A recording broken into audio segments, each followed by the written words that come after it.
We begin in New York, where South Korea's foreign minister addressed North Korea's nuclear and human rights issues in a much stronger tone than usual to the United Nations. This comes amid the Kim Jong-un regime's perpetual acts of belligerence. Our Kwon Soa with more on Minister Yoon's forceful remarks.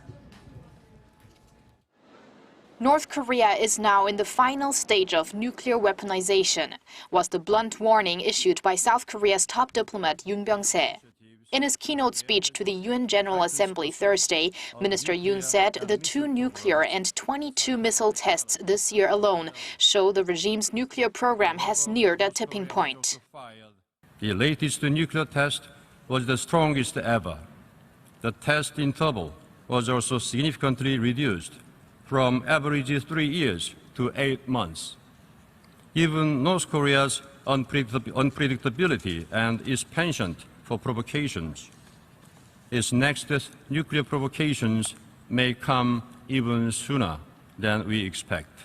With North Korea ignoring its international obligations, Minister Yoon said a fundamental question, which many members are already raising, is whether North Korea actually deserves to be a member of the United Nations.